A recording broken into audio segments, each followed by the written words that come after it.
নমস্কার বন্ধুরা, মহুয়ার রান্নাঘরে আপনাদের সকলকে আমি স্বাগত জানাই। আজ আমি আপনাদের সামনে আবারও আরেকটি নতুন রেসিপি নিয়ে চলে এসেছি। আজ আমি আপনাদের বানিয়ে দেখাবো খাসির চর্বির বড়া। এর আগেও আমি রেসিপি শেয়ার করেছি খাসির চর্বির বড়া। এইবারে ভাবলাম একটু ভালো মতনভাবে শেয়ার করি।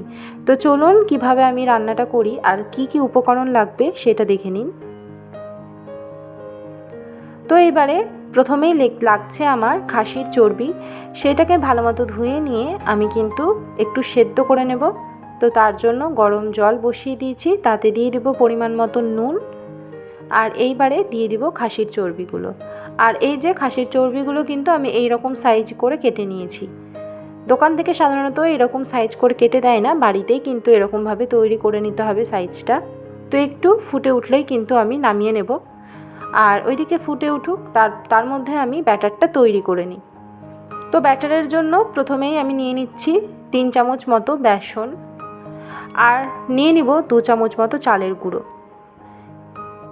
আর এই রেসিপি যদি একবার আপনারা খেয়ে দেখেন তবে কিন্তু স্বাদ কোনোদিনই ভুলতে পারবেন না, এই চর্বির বড়ার রেসিপির স্বাদ।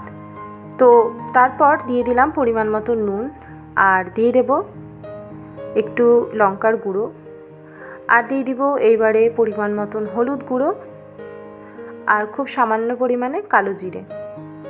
আপনারা চাইলে জোয়ানও দিতে পারেন, আমি শুধু কালো জিরেটাই দিয়েছি। এইবারে শুকনো মশলাটা মানে শুকনো উপকরণগুলো বেসন, চালের গুঁড়ো এই সমস্ত কিছু একটু ভালো করে মিশিয়ে নেওয়ার পর তাতে দিয়ে দেব রসুন আর পাকা কাঁচা লঙ্কা একসাথে বেটে রাখা এই মশলাটা আমি দিয়ে দেব। তারপরে আবার একটু বেসনের সাথে ভালো মতো করে একটু নাড়াচাড়া করে নেব। আর এইবারে আমি জল দিয়ে ব্যাটারটা গুলে নেব। অল্প অল্প করে জল দিয়ে কিন্তু ব্যাটারটা গুলে নিতে হবে।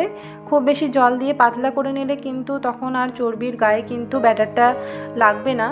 তো তাই জন্য আমি কিন্তু অল্প অল্প করে জল দিয়ে কিন্তু ব্যাটারটা তৈরি করে নিয়েছি, এই যে এরকম ঘন। আর একদিকে দেখুন চর্বিটাও কিন্তু সেদ্ধ হয়ে গেছে।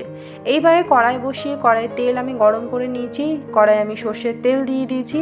তেল খুব একটা বেশি দেওয়ার দরকার নেই, এমনি চর্বি থেকে তেল বেরোবে বড়া ভাজার সময়, আর পরে কিন্তু সেই তেলটা জমে যাবে আর তেলটা পুরোপুরি নষ্ট হবে। তো পরিমাণ মতন অল্প পরিমাণেই কিন্তু দিয়ে ভেজে নেওয়াটাই আমার মনে হয় ভালো।